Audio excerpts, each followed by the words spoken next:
High Commander Kale stands with his hands clasped behind his back as the observation deck hums with a low frequency that vibrates through the floor.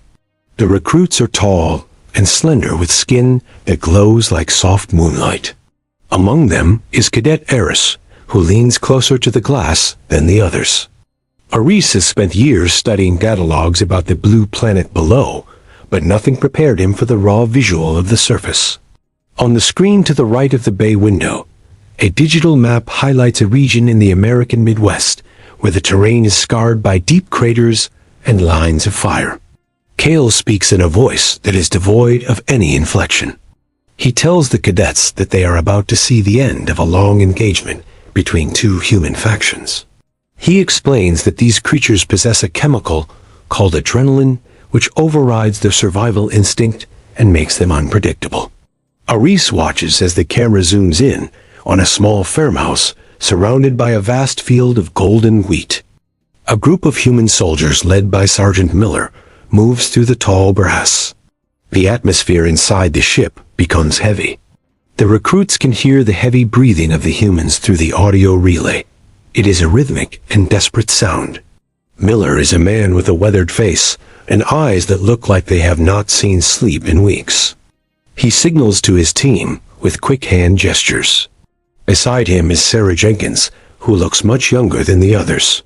Her hands shake as she grips her rifle. Aris feels a strange sensation in his chest. It is a tightening that his species usually only feels during a system failure. He asks Kale why they are so quiet if they are planning to kill. Kale responds that silence is the precursor to the most violent human outbursts. The tension builds as a second group of soldiers appears on the thermal sensors. They are hiding inside the farmhouse, waiting for Miller to get closer. The cadets are frozen in place. They have never seen a predatory trap laid by members of the same species. Half of the cadets begin to display signs of distress. Their skin flickers from a calm blue to a frantic shade of violet. Ares watches Miller stop. Miller seems to sense something in the air.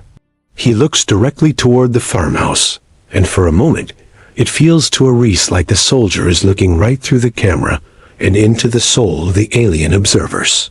The wind on the planet's surface kicks up dust, and the wheat field waves like an ocean of gold. Then the silence breaks. A massive explosion erupts from the farmhouse, and the screen is filled with fire and debris. The sound is a deafening roar that makes several cadets recoil in physical pain. Miller is thrown backward by the blast. Sarah Jenkins screams and rushes toward him while the farmhouse erupts in gunfire. This is the moment where the logical minds of the cadets begin to fracture. They see the humans running into the line of fire not to kill, but to pull their friends out of the flames. The violence is senseless and horrific, but the bravery is confusingly beautiful. As the battle reaches its peak, Miller stands up despite his injuries. He realizes his team is surrounded. He looks at Sarah and hands her a small metal locket. He tells her to run while he provides cover. The emotion in his voice is a jagged blade that cuts through the alien ship. Ares feels a surge of overwhelming grief. He reaches out to touch the glass as Miller turns back toward the farmhouse with a roar of defiance. The light in the room begins to fail as the cadets' emotional stabilizers overload. 6 of the recruits fall to the floor as their hearts struggle to mimic the frantic pace of the humans they are watching. In the final moments, Miller is overwhelmed by the enemy. He does not go down easily. He fights with a ferocity that seems impossible for a biological entity of his size. When the last shot is fired, the field is silent once again. Sarah Jenkins has escaped into the woods, but Miller lies still in the dirt. The golden wheat is stained red, and the farmhouse is nothing but a skeleton of charcoal. The 6 cadets who remain standing are weeping.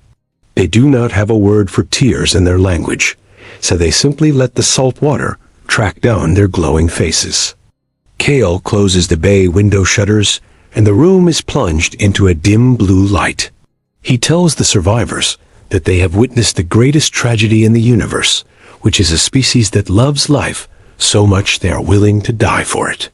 The ship begins its long journey back to the stars, leaving the humans to their beautiful and terrible war. Aris stays by the window long after the others have left, staring at the spot where the lights of Earth finally fade into the dark.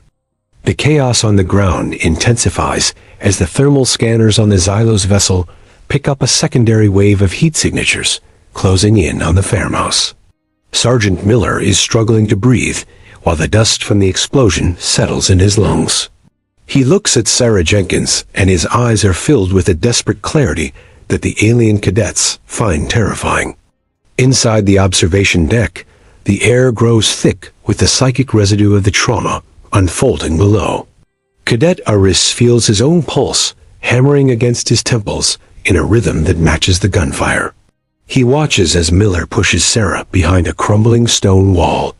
The enemy soldiers are moving with a mechanical precision that mirrors the aliens' own cold logic, yet the response from Miller is pure chaotic instinct.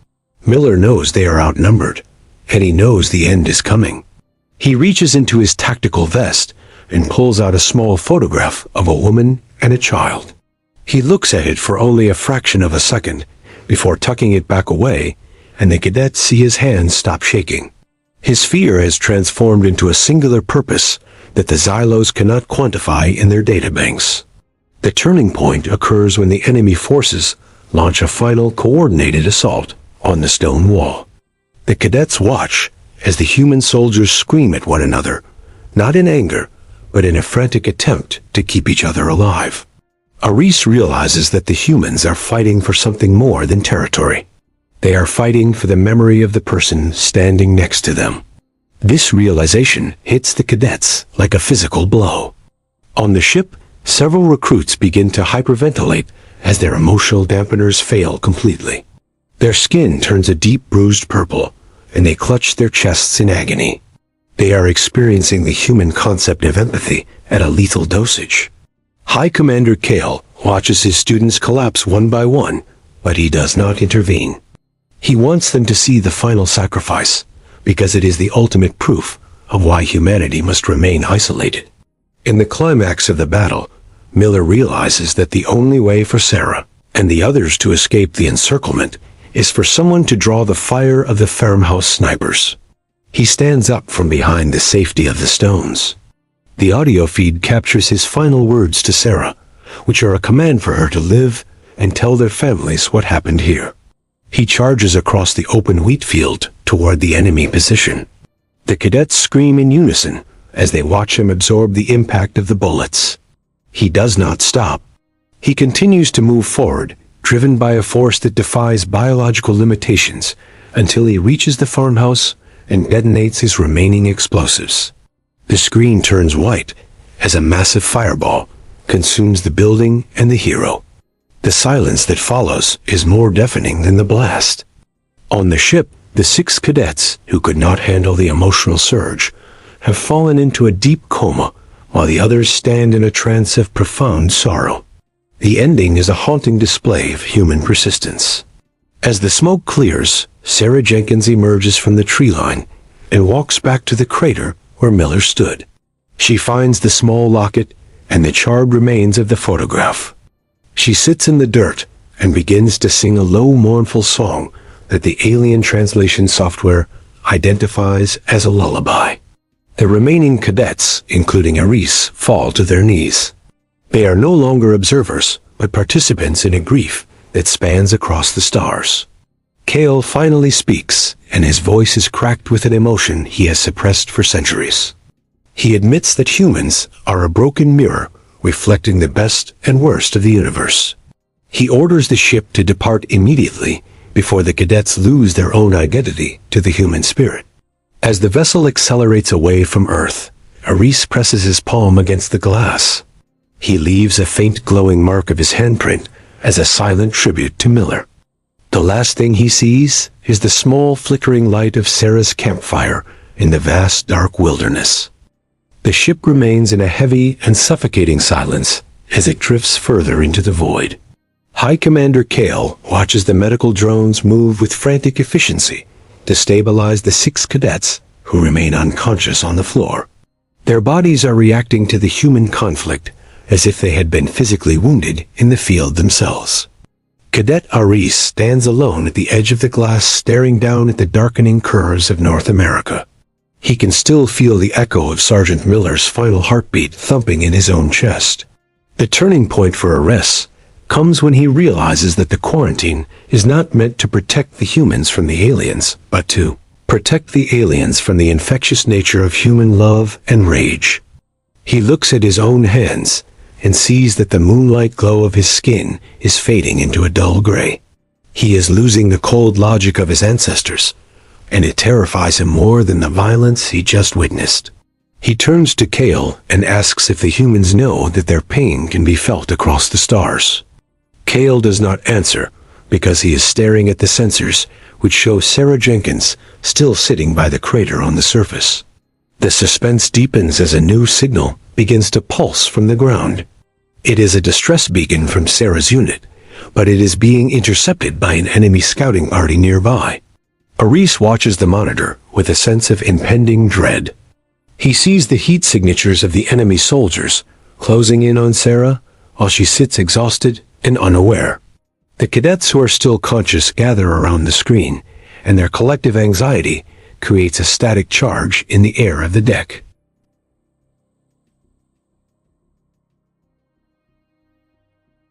Aris feels a surge of rebellion. He watches the enemy soldiers raise their weapons in the shadows of the forest.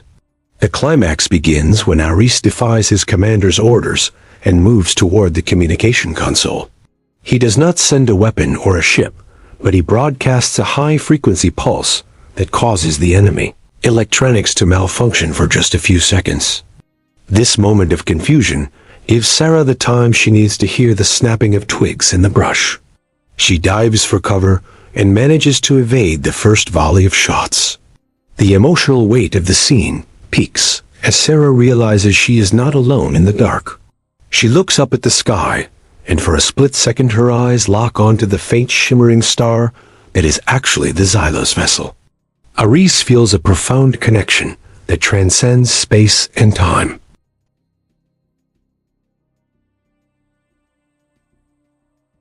She uses the locket Miller gave her as a focus for her resolve. The battle is short and brutal, but Sarah survives because of the small window of time Aris provided. The effort of crossing the psychic barrier to help a human has drained the life force of the cadets. Kale finally walks over to Aris and places a hand on his shoulder.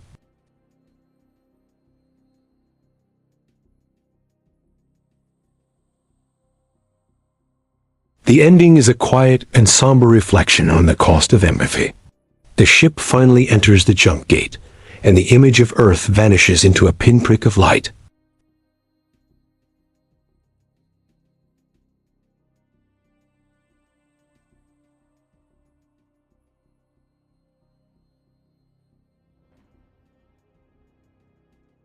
Aris returns to the window and watches the stars rush past like streaks of white fire.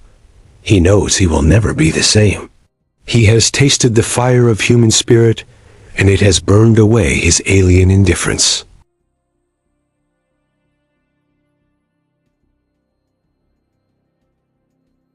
She holds the locket tight against her heart and whispers a thank you to the empty sky. She does not know who saved her, but she feels a strange warmth in the air that was not there before. The story concludes with the Xylos vessel disappearing into the deep black, leaving behind a planet that is broken, but still beating with a fierce and beautiful life. The journey through the deep vacuum of space feels longer than any mission in Xylos history, as the vessel drifts toward the edge of the solar system. Inside the bay, the air is cold, and the silence is punctuated only by the soft hum of life support systems. High Commander Kale watches Cadet Aris, who has not moved from his post by the observation glass. The tension on the ship is no longer about the battle on the ground, but about the internal collapse of the cadets themselves. They are struggling to reconcile the horror of the war with the purity of Sarah Jenkins' survival. Aris feels a phantom weight in his pocket, where a human would carry a locket. He begins to hear the echoes of Miller's roar, and Sarah's song playing in a loop within his mind. The turning point arrives when Cale realizes that the psychic infection has spread too deep. He sees that the remaining cadets are no longer functioning as a hive mind, but are starting to display individual grief.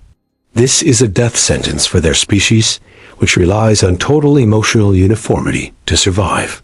Cale prepares to initiate a memory wipe to save his crew from the crushing weight of human empathy, but Ares blocks the access port with his own body. The suspense reaches a breaking point as Ares stares down his commander. He tells Cale that if they forget Miller, then Miller truly dies and they become the monsters the humans are accused of being. The other cadets rise to their feet and join Ares in a silent circle of defiance. Their skin is no longer glowing blue or violet, but has settled into a pale human gray. They are choosing to feel the pain instead of taking the easy path of forgetting. Outside the ship, a passing comet illuminates the deck, and for a moment, the aliens look like ghosts of the soldiers they watched on Earth. The climax occurs when the ship's sensors pick up a final transmission from the surface of the planet they just left. It is not a military code or a distress signal, but a broadcast of music from a civilian radio tower that survived the shelling. The melody is a slow and mournful violin piece that carries the collective sorrow of 1,000 years of human history. The music shatters the last of the alien composure. The 6 cadets who are in comas wake up and begin to wail in a sound that is half scream and half song. They are feeling every loss Miller ever endured and every fear Sarah Jenkins still carries. Cale drops the memory wipe device, and it shatters on the floor. He realizes that you cannot unsee the truth of a soul once it has been revealed. The emotional ending is a powerful testament to the legacy of the fallen. Ares closes his eyes and sends a final mental pulse back toward Earth. He does not send a message of war or science, but a simple feeling of recognition. He wants Sarah to know that she was seen, and that Miller's sacrifice was recorded in the stars. On the surface of Earth, Sarah is walking through the ruins of her city when she suddenly stops and looks at the sky. She feels a sudden chill followed by a wave of peace that she cannot explain. She smiles for the first time since the war began. The ship finally crosses the threshold of the deep jump, and the blue marble of Earth is gone. The cadets sit together on the floor of the deck, and they do not speak. They are learning to live with the heavy and jagged pieces of human emotion that now reside in their hearts. They are no longer just cadets of the Xylos Collective, but are now the keepers of a human memory. Ares looks at the spot where the Earth used to be, and he whispers the name Miller into the darkness. The name carries no power in the alien tongue, but it feels like a prayer. The story ends with the vessel sailing into the infinite night, carrying a crew of aliens who finally understand that the most dangerous thing about humans is not their weapons, but their ability to make even the universe weep for them. The Xylos vessel enters the cold corridor of the outer rim as the whole world looms ahead like a giant emerald in the dark. High Commander Cale watches the docking procedures with a heavy heart, while the ship is filled with an atmosphere of mourning that is entirely foreign to their culture. The suspense grows as the central government of the Xylos Collective prepares to receive the mission report. They expect a clinical analysis of human weakness, but instead they are about to receive a virus of pure emotion. Ares stands at the center of the bay, while his fellow cadets watch him with eyes that have seen the end of a world. The turning point occurs when the orbital authorities demand that the cadets be quarantined, because their biosignatures have altered too drastically. Ares refuses to let the medical teams board the ship. He tells the High Council that they have returned with a gift that will either save their race or destroy it. He explains that the humans possess a power called sacrifice, which allows them to live on after their physical bodies have turned to dust. The tension reaches a fever pitch as the Council threatens to scuttle the ship to prevent the spread of this emotional instability. Ares knows he has only moments to make them understand. He bypasses the security firewalls and begins to broadcast the raw sensory recordings of Sergeant Miller and Sarah Jenkins directly into the mind of every citizen on the planet below. The climax is a planetary event. For the first time in their history, the entire Xylos race feels the burning heat of the farmhouse explosion and the freezing terror of the wheat field. They feel the weight of Miller's locket and the salt of Sarah's tears. The collective logic of a billion aliens fractures under the weight of human love. On the ship, the cadets hold on to one another as the psychic bridge is completed. They are no longer just watching a fight. They are becoming the memories of the people who fought it. The council members fall silent as they experience the agonizing beauty of a human heart breaking for its friends. The emotional impact ripples across the Emerald Planet as the citizens stop their work and look at the sky. They are not afraid of the humans anymore, they are in awe of them. The ending is a masterpiece of shared sorrow and newfound hope. Kale overrides the docking lock and allows the ship to land in the capital city. As the doors open, Haris leads the cadets out into the light of their home sun. They do not look like the proud soldiers who left weeks ago. They look like survivors of a soul-changing war. Haris carries a small holographic projector that displays the image of Miller and Sarah standing together in the wheat field before the chaos began. He places the projector in the center of the Great Plaza, and it becomes the first monument to a foreign species in Xylos history. The final moments of the story are quiet and deeply moving. The aliens begin to leave their own offerings at the base of the monument, which include glowing stones and biological fibers that represent their own lives. They have learned that to be truly alive is to be capable of feeling pain for another. Haris looks up at the stars, and he knows that somewhere far away, Sarah Jenkins is still breathing and still remembering. He realizes that the humans did not just fight a war on a muddy field. They fought a war for the soul of the galaxy, and they won without ever leaving their planet. The story ends with a wide shot of the Xylos city, glowing with a new kind of light as the alien race begins to learn how to cry. The legacy of a local U.S., a soldier named Miller, has traveled across light years to teach an ancient civilization how to be human.